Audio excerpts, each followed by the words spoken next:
Shalom untuk saudara pendengar yang dikasihi Tuhan Yesus Kristus. Selamat siang dan salam sejahtera untuk kita semuanya. Selamat datang kembali di renungan siang dan doa siang pada hari ini. Semoga saudara yang terkasih dalam keadaan sehat selalu. Kiranya damai dan sukacita Roh Kudus melimpah di dalam hati dan pikiran saudara saat ini. Sebelum kita mulai renungan pada siang hari ini, marilah kita bersama-sama berdoa. Bapa di kerajaan sorga, terima kasih atas penyertaan yang Engkau berikan kepada saya atas siang hari yang indah ini.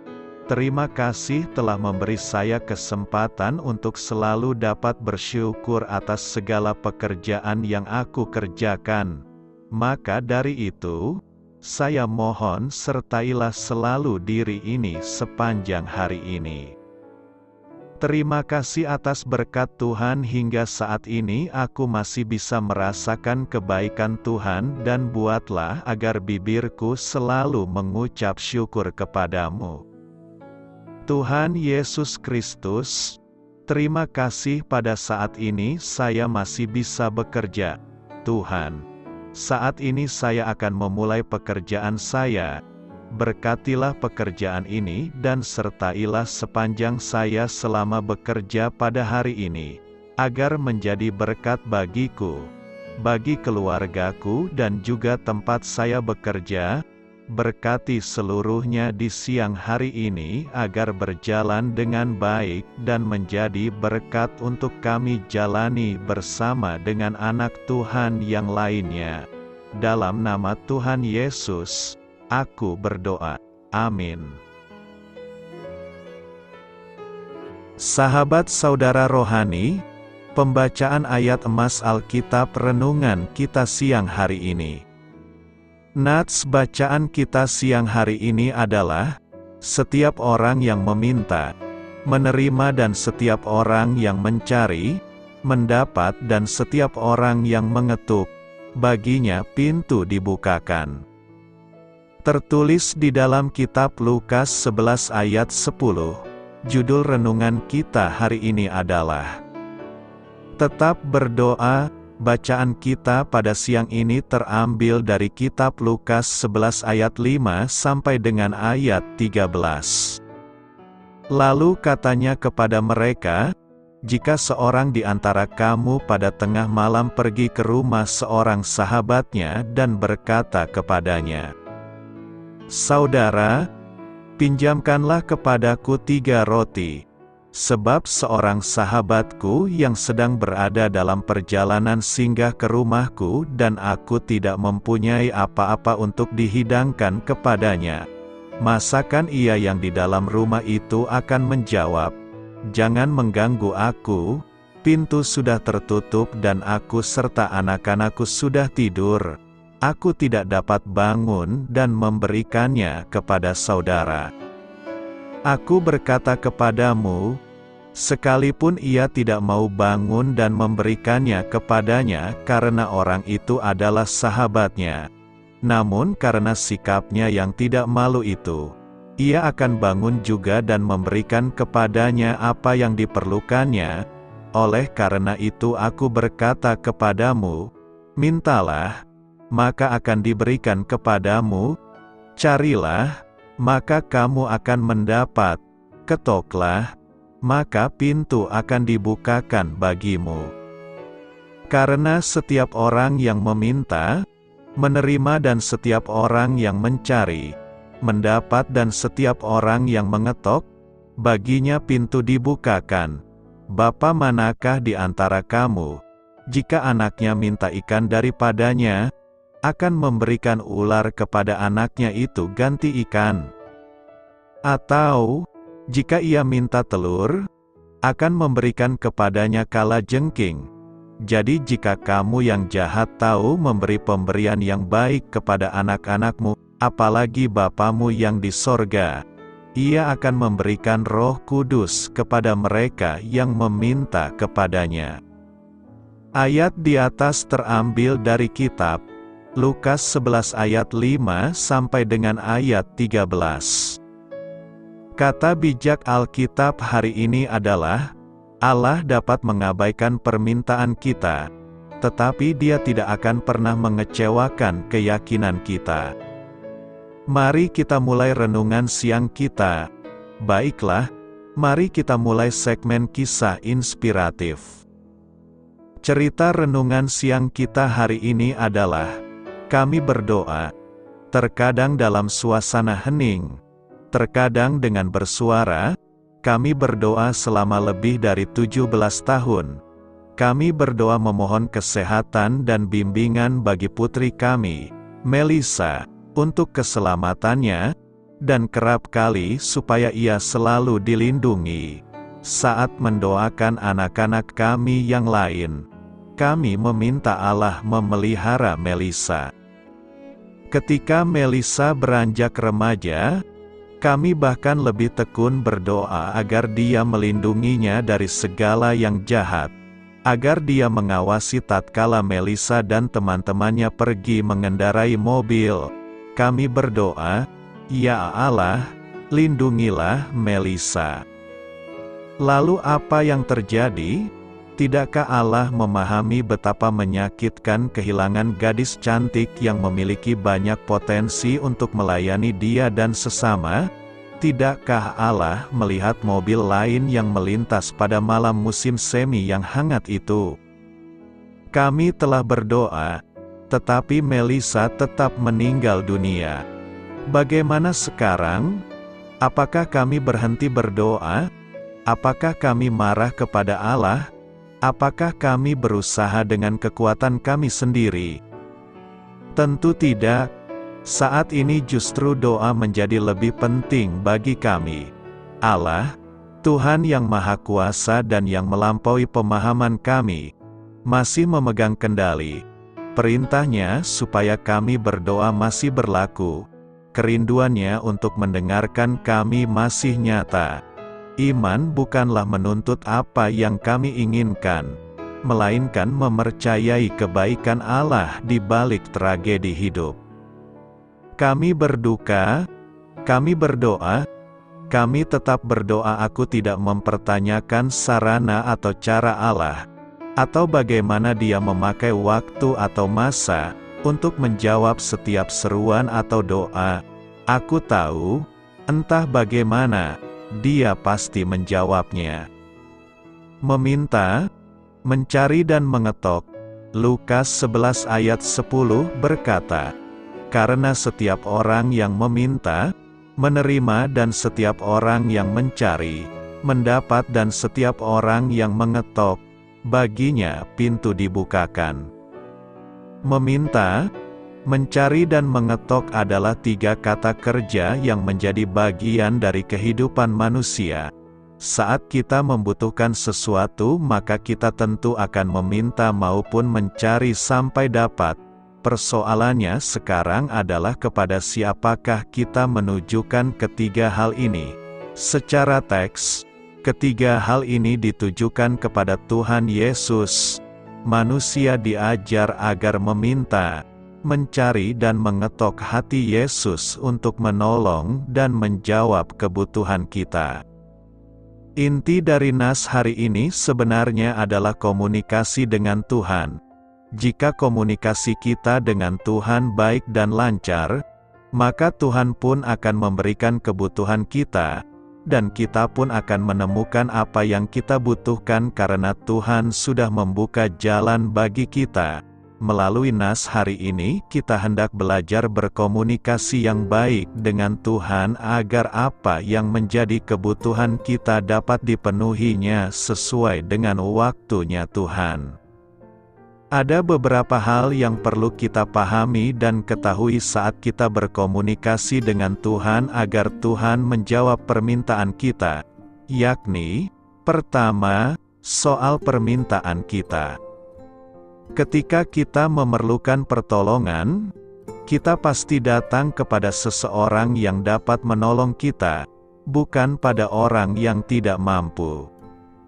Demikian juga, Kita hanya dapat meminta pertolongan Tuhan jika kita tahu bahwa Dia lebih besar daripada kita dan bahwa Dia mampu menolong kita. Tuhan ingin kita tahu bahwa kita bukanlah apa-apa dan bahwa kita membutuhkan Dia. Melalui permintaan kita melatih kerendahan dan mengakui keagungan Tuhan. Jadi apa yang harus kita minta? Pada dasarnya, apa saja? Paulus memberitahu kita dalam Filipi 4 ayat 6, "Janganlah hendaknya kamu khawatir tentang apapun juga, tetapi nyatakanlah dalam segala hal keinginanmu kepada Allah dalam doa dan permohonan dengan ucapan syukur." Tidak ada permohonan yang terlalu kecil. Kedua, soal cara pencarian kita, bayangkan apa yang akan terjadi jika Tuhan memberikan semua yang kita minta. Mungkin kita marah pada seorang teman dan berkata, "Kuharap dia mati," dan si teman jatuh terkapar dan mati. Atau kita merasa frustrasi di tempat kerja dan berkata, "Kuharap aku tak perlu bekerja," dan kita kehilangan pekerjaan kita. Akan sangat menakutkan jika Tuhan menjawab setiap permohonan kita. Karena alasan ini, sangatlah penting untuk mencari kehendak Tuhan sewaktu kita berdoa. Kita tidak boleh hanya meminta yang kita inginkan, tetapi harus juga mencari kehendak-Nya, kerajaan dan kebenaran-Nya. Yesus memberikan teladan terbaik di Taman Getsemani ketika Dia meminta Allah menyingkirkan cawan pahit itu. Tetapi Yesus berdoa, "Bukan kehendakku, melainkan kehendak-Mu." Dalam mencari kehendak Tuhan, jawabannya bisa ya atau tidak, dan kadang-kadang tunggu. Ketiga, soal ketukan kita, Lukas 11 menggambarkan seseorang yang, di tengah malam, mengetuk pintu tetangganya karena memerlukan roti untuk tamunya. Mulanya, si tetangga tidak membukakan pintu karena dia sudah di tempat tidur. Tetapi karena orang itu terus mengetuk dan mengetuk, si tetangga pun bangun dan memberinya roti, sebanyak yang dia perlukan. Cerita ini mengajarkan pentingnya ketekunan. Ketika kita mendoakan sesuatu kepada Tuhan, kita harus terus mengetuk pintu Tuhan. Jika kita berdoa dengan sungguh-sungguh dan tekun, Tuhan akan membukakan pintu dan memberikan sebanyak yang kita perlukan. Tetapi, tekun saja tidaklah cukup. Ada satu lagi kondisi supaya Tuhan membuka pintu, yaitu kita harus kudus. 1 Timotius 2 ayat 8 berkata, "Oleh karena itu aku ingin, supaya di mana-mana orang laki-laki berdoa dengan menadahkan tangan yang suci, tanpa marah dan tanpa perselisihan." Untuk siapa kita akan lebih suka membukakan pintu? Seorang yang berpakaian rapi atau seorang yang bersenjata? Kemungkinan besar bukan orang yang bersenjata. Demikian juga, kita pertama-tama harus membuang amarah, kebencian, kecemaran kita ketika mengetuk pintu Tuhan. Kita harus memastikan bahwa kita kudus karena tanpa kekudusan, kita tidak akan dapat melihat Allah. Karena itu, marilah kita meminta, mencari dan mengetok dengan kerendahan hati agar kita menerima, mendapat dan pintu dibukakan untuk kita. Kebutuhan hidup, Lukas 11 ayat 9 berkata, "Oleh karena itu aku berkata kepadamu, mintalah, maka akan diberikan kepadamu, carilah, maka kamu akan mendapat, ketoklah, maka pintu akan dibukakan bagimu." Ada banyak cara orang untuk memenuhi kebutuhan hidupnya. Yesus memberikan 3 cara yang terbaik, yakni meminta, mencari, dan mengetok. Persoalannya kepada siapa ketiga kata kerja itu kita alamatkan sangat menentukan hasilnya. Alamat terbaik adalah kepada Tuhan. Apapun yang menjadi kebutuhan dan keinginan kita, sampaikan dan beritahukan kepada Tuhan melalui doa. Inilah janji Tuhan yang berlaku bagi semua anak-Nya, mintalah, maka akan diberikan kepadamu, carilah, maka kamu akan mendapat, ketoklah, maka pintu akan dibukakan bagimu. Karena setiap orang yang meminta, menerima, dan setiap orang yang mencari, mendapat, dan setiap orang yang mengetok, baginya pintu dibukakan. Dan sesungguhnya segala sesuatu yang kamu minta kepada Bapa, akan diberikannya kepadamu dalam namaku. Sampai sekarang kamu belum meminta sesuatu pun dalam namaku. Mintalah maka kamu akan menerima, supaya penuhlah sukacitamu. Mari kita belajar 3 cara untuk menjawab kebutuhan kita dari Tuhan. Pertama, mintalah. Mengapa kita harus meminta? Tuhan mengetahui maksud kita. Biasanya kita meminta ada suatu maksud yang kita ingin dapatkan. Misalnya, saya meminta diberkati dalam pekerjaan, diberkati dalam usaha. Permintaan itu hal yang biasa dan normal. Tetapi kebanyakan di antara kita hanya meminta tanpa ada suatu tindakan iman yang dibayar. Kalau kita meminta maka di situ dibutuhkan bayar harga. Firman Tuhan dalam Yohanes 15 ayat 7 mengatakan bahwa, "Jikalau kamu tinggal di dalam Aku dan firman-Ku tinggal di dalam kamu, mintalah apa saja yang kamu kehendaki, dan kamu akan menerimanya." Mengikut Tuhan tidaklah hal yang gampang dan mudah. Jikalau kamu tinggal di dalam-Ku, artinya ketika kita mengizinkan Tuhan masuk dalam hati kita dan kita hidup serupa dan segambar dengan Dia, maka kita boleh memintanya. Kedua, carilah. Tugas kita adalah mencari kerajaan Allah, dan setelah itu maka Tuhan akan menambahkan segala sesuatu bagi kita. Kebanyakan dari kita terbalik, tidak mencari kerajaan Allah, tetapi mencari yang ditambahkan Allah. Arti kata, semuanya, adalah semua kebutuhan duniawi. Tetapi sekali lagi, yang paling utama cari dulu kerajaan Allah. Amsal 2 ayat 4 berkata, "Jikalau engkau mencarinya seperti mencari perak, dan mengejarnya seperti mengejar harta terpendam." Ketiga, ketoklah. Kita perhatikan tentang pintu yang akan dibukakan. Apa yang dimaksud dengan pintu itu? Pintu ini ialah pintu surga. Sebab Yakub pernah mengatakan, "Alangkah dahsyatnya tempat ini." Ini tidak lain dari rumah Allah. Ini pintu gerbang sorga. Di tempat ini manusia debu akan diproses menjadi manusia sorgawi. Begitu dahsyatnya pintu tersebut. Siapa itu pintu sebenarnya? Yesus berkata, "Akulah pintu, barang siapa masuk melalui Aku, ia akan selamat dan ia akan masuk dan keluar dan menemukan padang rumput."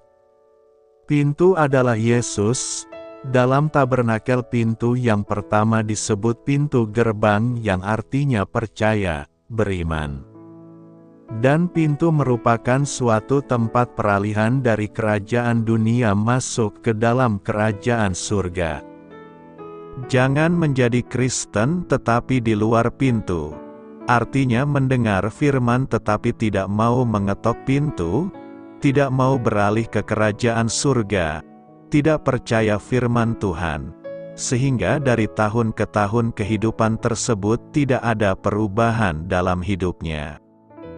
Tetapi sebaliknya bila kita mau mengetok pintu, yang artinya kita percaya, beriman dan berseru kepada nama Yesus, maka Bapa menganggap itu adalah baik, maka pintu akan dibukakan sehingga kita dapat keluar masuk menemukan padang rumput. Kita masuk sebagai warga kerajaan surga.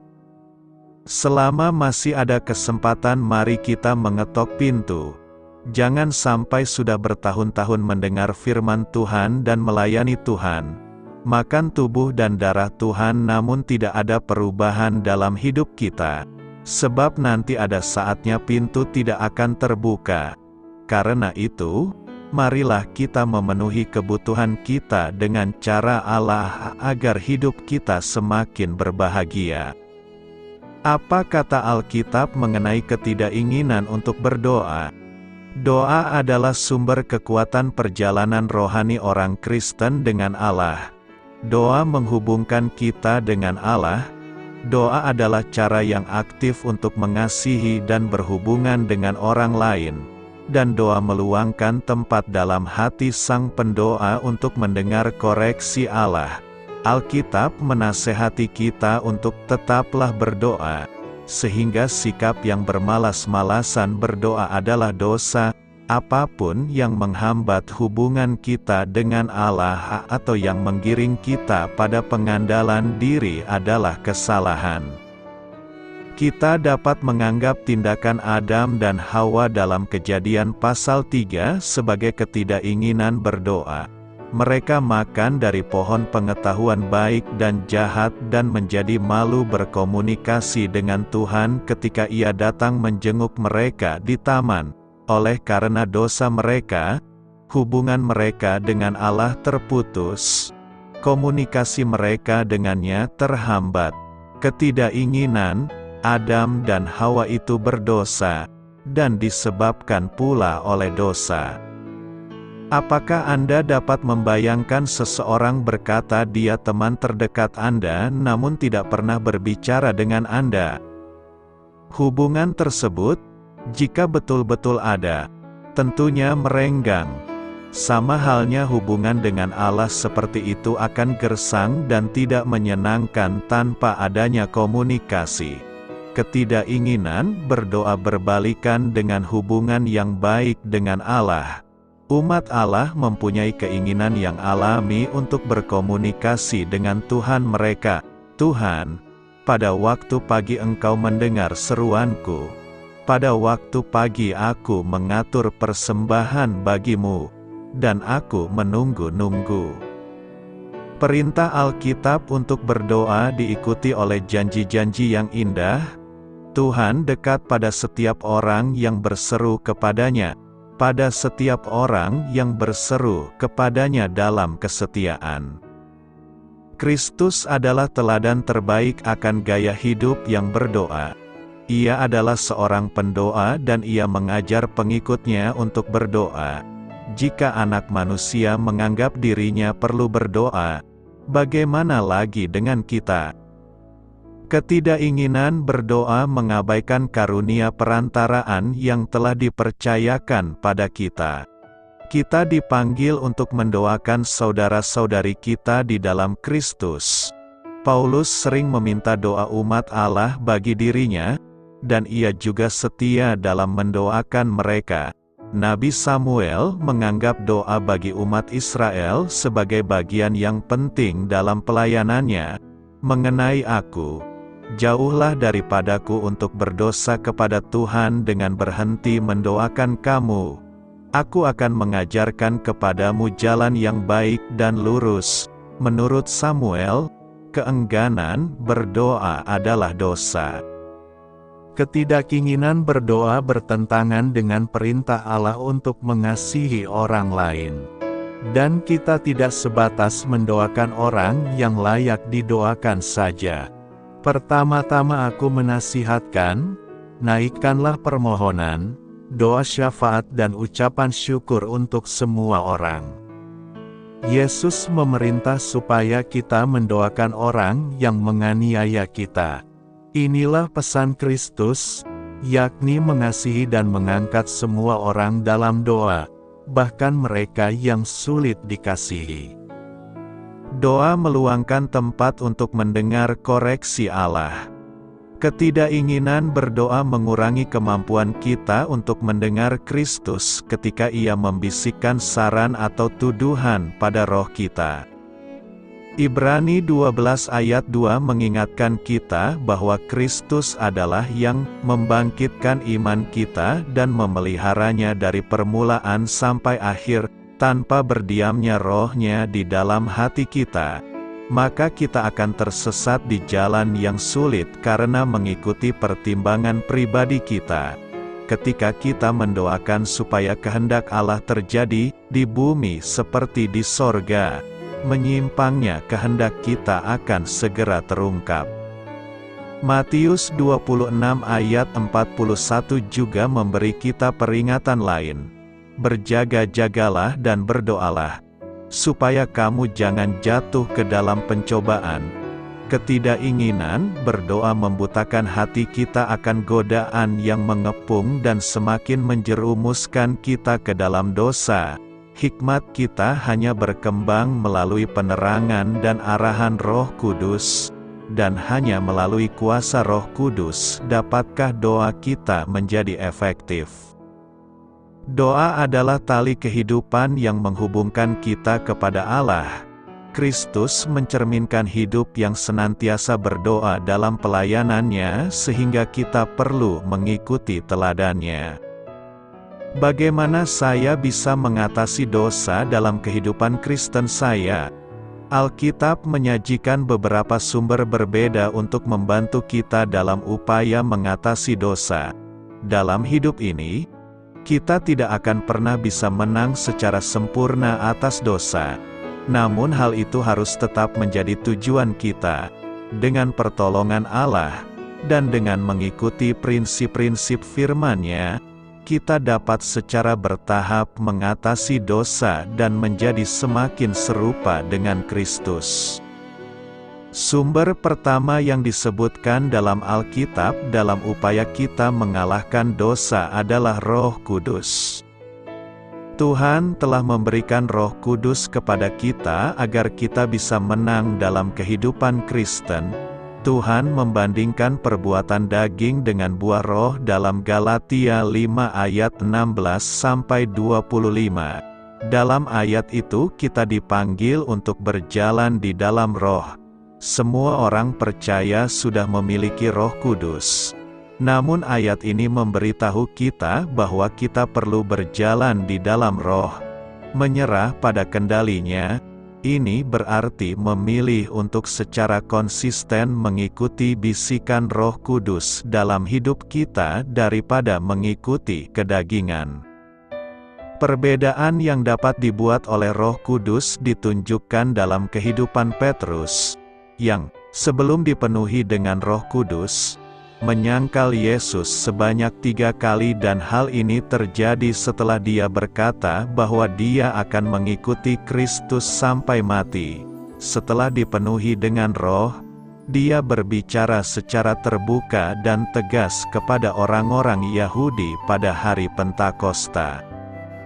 Kita berjalan di dalam roh ketika kita berusaha untuk tidak memadamkan dorongan roh dan sebaliknya berusaha untuk dipenuhi dengan roh, yaitu sepenuhnya berada di bawah kendali roh. Bagaimana seseorang bisa dipenuhi Roh Kudus?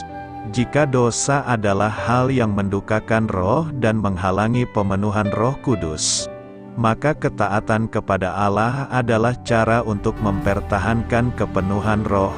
Kita harus berdoa agar kita dipenuhi dengan roh, membenamkan diri dalam firman Tuhan, dan berjalan dalam ketaatan pada perintah Tuhan. Hal ini memberikan kebebasan roh untuk bekerja dalam pikiran dan tindakan kita. Firman Tuhan, Alkitab, mengatakan bahwa Tuhan telah memberikan firman-Nya kepada kita untuk memperlengkapi kita dalam setiap pekerjaan baik. Hal ini mengajarkan kita bagaimana untuk hidup dan apa yang harus diyakini. Hal ini mengungkapkan kepada kita ketika kita telah memilih jalan yang salah. Hal ini membantu kita kembali ke jalan yang benar, dan hal ini membantu kita untuk tetap berada di jalan tersebut. Ibrani 4 ayat 12 memberitahu kita bahwa firman Tuhan hidup dan berkuasa, mampu menembus hati kita hingga membasmi dan mengatasi dosa hati dan sikap yang paling dalam. Pemazmur berbicara secara mendalam tentang kuasanya yang mengubah hidup dalam Mazmur 119. Yosua diberitahu bahwa kunci sukses dalam mengalahkan musuh-musuhnya bukanlah dengan melupakan sumber daya ini, melainkan merenungkannya siang dan malam serta menaatinya. Hal ini dia lakukan bahkan ketika apa yang diperintahkan Tuhan tidak masuk akal secara militer, dan ini adalah kunci kemenangannya dalam pertempuran untuk tanah perjanjian. Alkitab adalah sumber daya yang seringkali kita anggap remeh. Kita hanya sekedar memberikan pelayanan dengan membawa Alkitab kita ke gereja atau membaca renungan harian atau satu pasal setiap hari. Namun kita gagal menghafalnya, merenungkannya, atau menerapkannya dalam kehidupan kita. Kita gagal mengakui dosa-dosa yang disingkapkan atau memuji Allah atas anugerah yang disingkapkan kepada kita. Ketika berbicara tentang Alkitab, kita seringkali menderita anoreksia atau bulimia. Kita hanya makan secukupnya untuk menjaga kita tetap hidup secara rohani dengan makan dari firman, tetapi tidak pernah cukup makan untuk menjadi orang Kristen yang sehat dan berkembang, atau kita sering makan tetapi tidak pernah merenungkannya cukup lama untuk mendapatkan nutrisi rohani darinya. Penting bagi Anda, jika Anda belum terbiasa mempelajari dan menghafalkan firman Tuhan setiap hari, agar Anda mulai melakukannya. Beberapa orang merasa terbantu memulai sebuah jurnal. Biasakanlah untuk tidak meninggalkan firman sampai Anda menuliskan sesuatu yang Anda peroleh darinya. Ada pula yang mencatat doa-doa kepada Tuhan, memohon agar Dia membantu mereka mengubah hal-hal yang telah Dia sampaikan kepada mereka. Alkitab adalah alat yang digunakan Roh dalam hidup kita. Sebuah bagian penting dan utama dari perlengkapan senjata yang Allah berikan kepada kita untuk berperang dalam peperangan rohani. Sumber daya penting ketiga dalam perjuangan kita melawan dosa adalah doa. Sekali lagi, ini adalah sumber daya yang sering kali dilontarkan oleh orang-orang Kristen tetapi tidak dimanfaatkan dengan baik.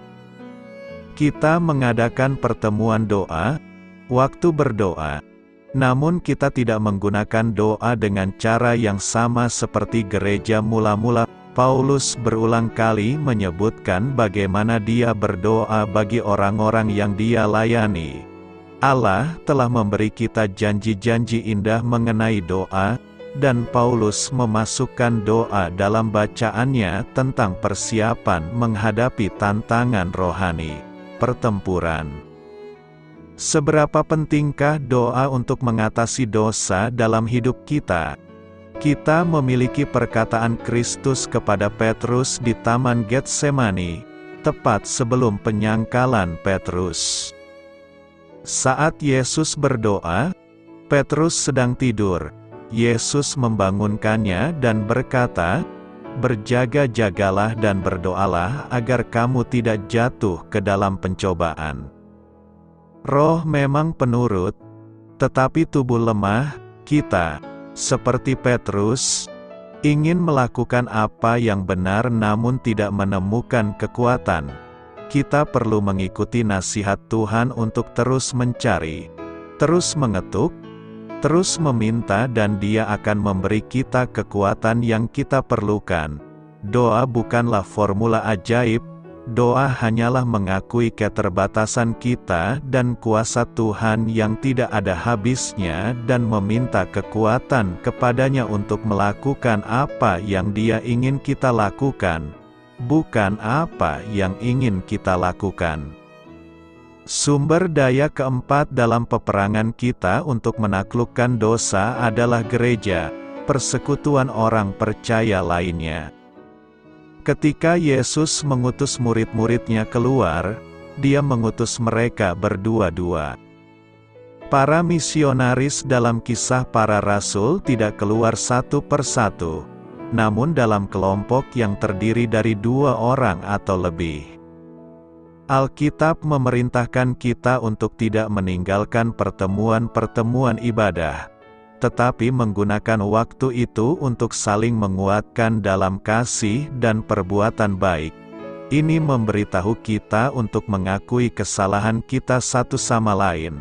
Dalam literatur hikmah Perjanjian Lama, kita diberitahu bahwa besi menajamkan besi, manusia menajamkan sesamanya.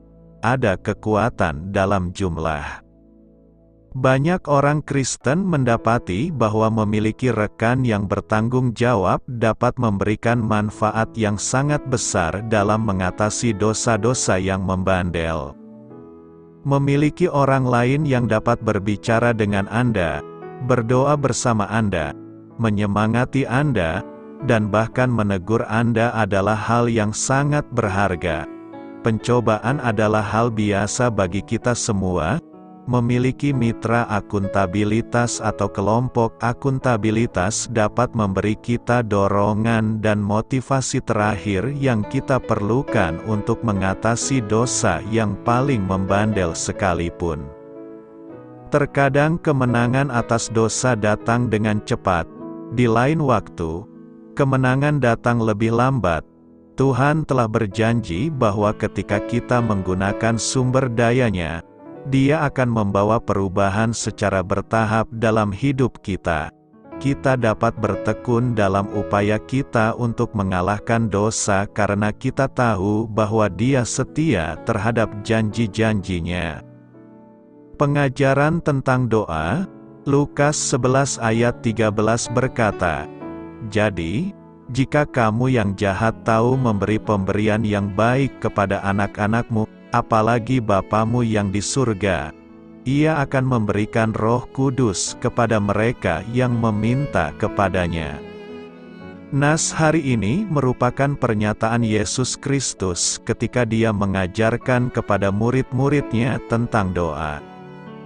Pernyataan ini memiliki latar belakang dalam konteks pengajaran Yesus tentang bagaimana kita dapat berdoa kepada Allah dan bagaimana Allah, Bapa Surgawi, adalah Allah yang baik yang siap memberikan apa yang terbaik kepada anak-anak-Nya. Pernyataan ini mencerminkan keyakinan Yesus bahwa Allah adalah Bapa yang penyayang dan baik. Yesus menggunakan perumpamaan atau analogi yang sederhana untuk menggambarkan konsep ini. Ia menyatakan bahwa bahkan orang tua yang jahat di dunia ini masih tahu memberikan pemberian yang baik kepada anak-anak mereka. Oleh karena itu, jika Allah adalah Bapa yang baik yang ada di surga, tentu saja Ia akan memberikan Roh Kudus kepada mereka yang memintanya. Pernyataan ini juga mengajarkan pentingnya doa dan ketergantungan kepada Allah dalam hidup orang percaya. Yesus mengingatkan bahwa kita dapat datang kepada Allah dengan doa, meminta Roh Kudus, dan Allah akan memberikannya kepada mereka yang memintanya. Roh Kudus adalah hadiah penting dalam kehidupan orang percaya karena membimbing, menguatkan, dan memberikan hikmat serta pengertian dalam hidup rohani.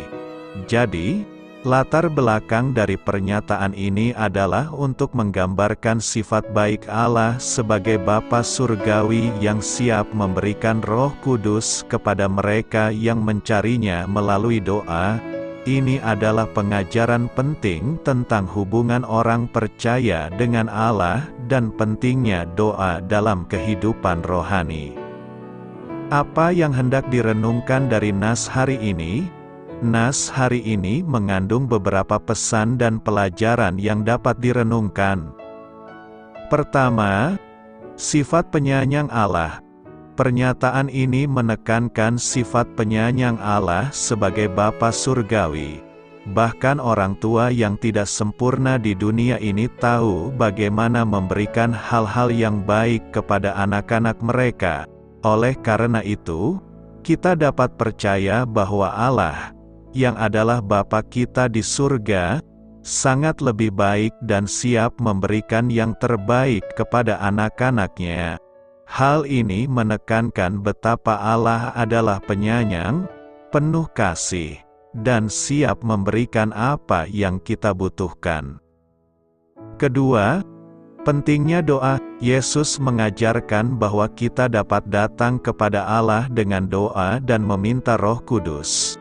Ini adalah pengingat bahwa doa adalah cara kita berkomunikasi dengan Allah dan bahwa kita dapat meminta bimbingan dan kuasa Roh Kudus dalam kehidupan rohani kita. Ini menekankan pentingnya doa sebagai suatu sarana untuk memperdalam hubungan kita dengan Allah. Ketiga, keutamaan Roh Kudus. Roh Kudus adalah hadiah yang sangat berharga dalam kehidupan orang percaya. Ia memberikan bimbingan, kebijaksanaan, pengertian, dan kekuatan dalam berjalan dalam iman. Pernyataan ini mengingatkan kita untuk mencari Roh Kudus dalam hidup kita melalui doa dan untuk mengandalkannya dalam setiap aspek kehidupan kita.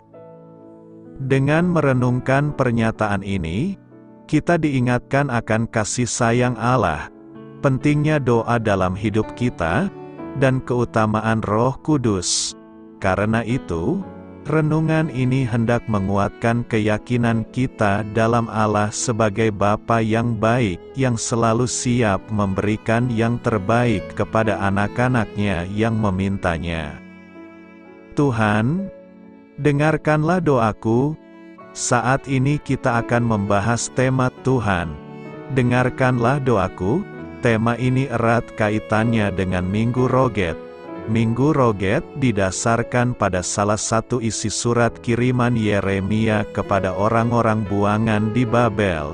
Yeremia berpesan, "Dan apabila kamu berseru dan datang untuk berdoa kepadaku, maka aku akan mendengarkan kamu." Hal ini menunjukkan bahwa Tuhan mendengarkan doa-doa kita dengan berbagai ketentuan.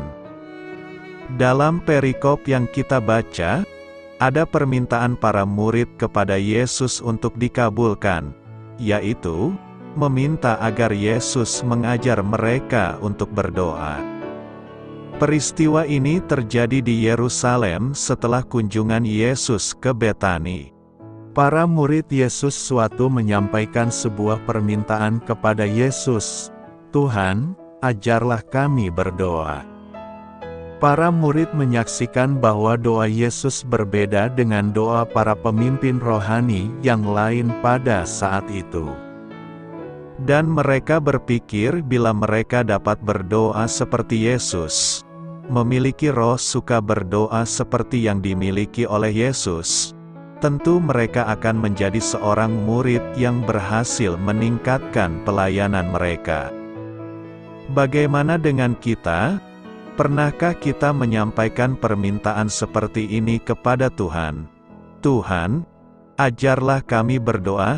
Dalam ayat-ayat ini kita lihat bahwa Yesus langsung menjawab permintaan para muridnya. Di dalam jawabannya, Yesus mengajar bagaimana caranya berdoa yang berhasil. Yesus tidak ingin kita hanya berdoa saja, tetapi Yesus ingin kita berdoa dan doa kita pun didengarkan dan bahkan dikabulkan oleh Tuhan. Timbul pertanyaan kita sekarang, bagaimanakah caranya agar doa-doa kita bisa didengarkan oleh Tuhan? berdasarkan teks Lukas 11 ayat 1-13 yang kita baca. Minimal ada 3 ketentuan yang membuat doa-doa kita didengarkan oleh Tuhan, yakni: pertama, kita harus berdoa sesuai dengan kehendak Allah. Jikalau orang berdoa tidak sesuai dengan perintah Allah, tidak mungkin doanya dikabulkan. Dalam ayat-ayat Alkitab kita ini sebenarnya perintah Tuhan itu jelas. Doa yang didengarkan itu adalah doa-doa yang berusaha melakukan kehendak Tuhan di dalam hidup kita. Apakah kehendak Tuhan yang harus kita lakukan agar doa-doa kita dikabulkan? 1. Menguduskan nama Tuhan. Bapa, dikuduskanlah namamu. Doa yang didengarkan Tuhan adalah doa yang selalu menguduskan nama Tuhan.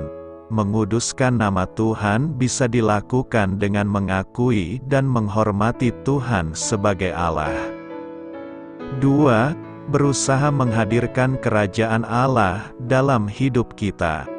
Datanglah kerajaan-Mu. Tuhan Yesus telah berjanji bahwa dunia ini akhirnya akan menjadi kerajaan-Nya, dan hal ini telah mendorong para warga negara kerajaan anugerah untuk hidup suci dan berkorban untuk menyampaikan kabar baik tentang kerajaan itu. Dan doa ini pasti dijawab, namun ini berarti pula kerajaan Allah di dalam hati manusia. Sebab itu kita boleh doakan para tetangga kita supaya mereka bertobat dan percaya kepada Tuhan Yesus, sehingga kerajaan Allah dapat diluaskan. Kita tahu doa semacam ini sesuai dengan perintah Tuhan. 3. Berusaha hidup yang secukupnya. Berikanlah kami setiap hari makanan kami yang secukupnya. Allah mengetahui kebutuhan kita, baik secara fisik maupun kerohanian. Allah mencukupi segala kebutuhan kita. Jadi kita dianjurkan supaya kita berdoa untuk makanan jasmani dan rohani kita sehari-hari. 4. Berusaha untuk mengampuni kesalahan. Ampunilah kami akan dosa kami, sebab kami pun mengampuni setiap orang yang bersalah kepada kami. Ini juga satu doa yang paling cocok buat kita. Selain makanan, kita juga membutuhkan rahmat Allah. Berdoalah supaya dosa Anda atau kita diampuni. Doa yang paling cepat dijawab oleh Allah ialah permohonan pengampunan dosa. 5. Berusaha melawan pencobaan dan kejahatan. Janganlah membawa kami ke dalam pencobaan. Dalam bahasa Yunani, peirasmos artinya tes. Kitab suci jelas menyatakan bahwa Allah menguji manusia dan tidak pernah mencobai mereka supaya berdosa. Jadi ini merupakan permohonan kepada Allah agar menghindarkan semua pencobaan dari kita. Namun Allah tidak berjanji bahwa kita akan dilindungi dari pencobaan, melainkan supaya kita dilindungi dari kegagalan. Sering kita yang menempatkan diri sendiri dalam jalur pencobaan itu. Kedua, kita harus gigih berdoa dengan tiada malu. Agar doa-doa kita didengarkan Tuhan, maka kita harus berdoa dengan gigih dan tidak jemu-jemu memohon dan menghiraukan rasa malu. Artinya, jangan berhenti meminta kepada Allah sebelum diberi. Yesus memberi contoh dengan sebuah cerita dalam ayat 5-8. Ada seorang yang pada tengah malam pergi ke rumah sahabatnya untuk meminta roti bagi seorang tamunya yang sedang singgah dari suatu perjalanan jauh. Sedangkan ia sendiri saat itu sedang tidak mempunyai apa-apa untuk dihidangkan kepada tamunya itu. Meskipun sahabatnya itu sudah tidur dan pintu rumahnya sudah terkunci, namun pada akhirnya ia bangun juga dan memberi apa yang diperlukan orang itu bagi tamunya. Mengapa permintaan orang itu dikabulkan? Alkitab mencatat dalam ayat 8, namun karena sikapnya yang tidak malu itu. Ia akan bangun juga dan memberikan kepadanya apa yang diperlukannya. Orang itu meminta tanpa malu. Ketiga, kita harus berdoa berdasarkan janji-janji Allah. Agar doa kita didengarkan Tuhan, maka kita harus mengikuti pola janji-janji Tuhan. Tuhan sudah berjanji akan mendengarkan doa-doa kita jika kita mau meminta, mencari dan mengetok pintu Tuhan. Yesus berkata, "Mintalah, maka akan diberikan kepadamu. Carilah, maka kamu akan mendapat. Ketoklah, maka pintu akan dibukakan bagimu." Dengan ketiga ketentuan dan cara di atas, maka kita berharap doa-doa kita akan didengarkan oleh Tuhan. Jikapun Tuhan tidak mendengarkan doa-doa kita, janganlah berputus asa. Tetapi teruslah berusaha dan gigih untuk memohon, "Tuhan, dengarkanlah doa kami." Amin. Selamat berkarya untuk Tuhan. Selamat memulai karya dalam minggu ini untuk Tuhan. Doa saya menyertai saudara sekalian. Saya memberkati Anda agar sewaktu Anda mencarinya dari Dia, Bapa Surgawi Anda akan memberikan bagi Anda roti harian Anda, dalam nama Yesus Kristus. Tuhan yang berkuasa atas alam semesta dan menuntun kita kepada iman yang menyelamatkan. Tuhan Yesus menyertai senantiasa. Tuhan memberkati. Amin.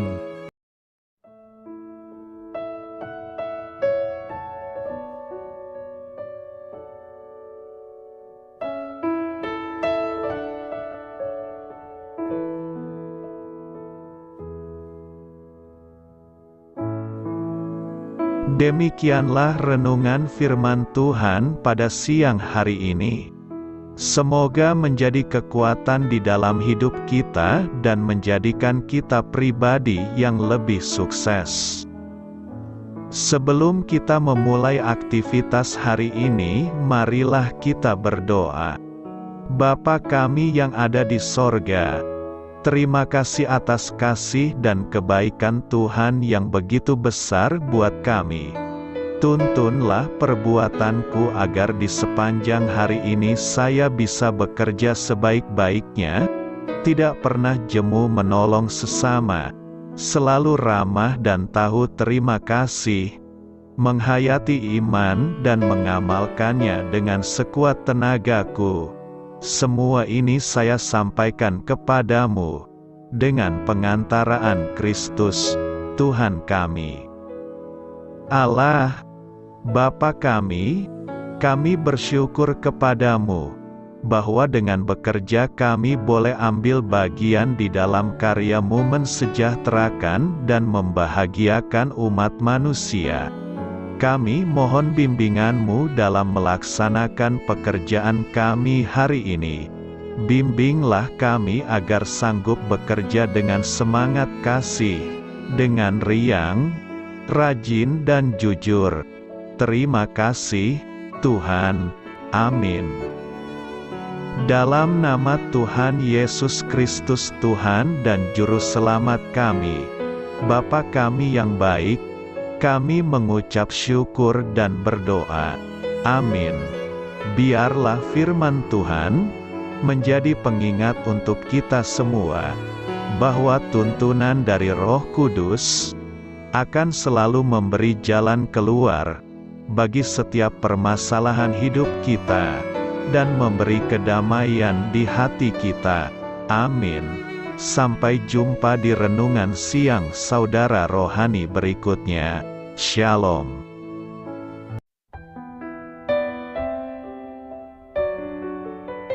Halo untuk semua pendengar saudara rohani yang terkasih di dalam nama Tuhan Yesus Kristus dimanapun berada. Mari dukung kami, tim redaksi Renungan Harian Saudara Rohani dengan cara memberikan bantuan, kritik dan masukan. Saudara dapat memberikan masukan melalui kolom komentar di bawah atau mengirim kepada kami langsung melalui email yang tertera di layar Anda. saudararohani@gmail.com. Jika saudara terberkati melalui renungan ini, saudara dapat mendoakan kami dan memberikan bantuan lainnya dengan mengirim email kepada kami. Saya berdoa agar saudara sekalian bahagia dan sehat selalu. Amin.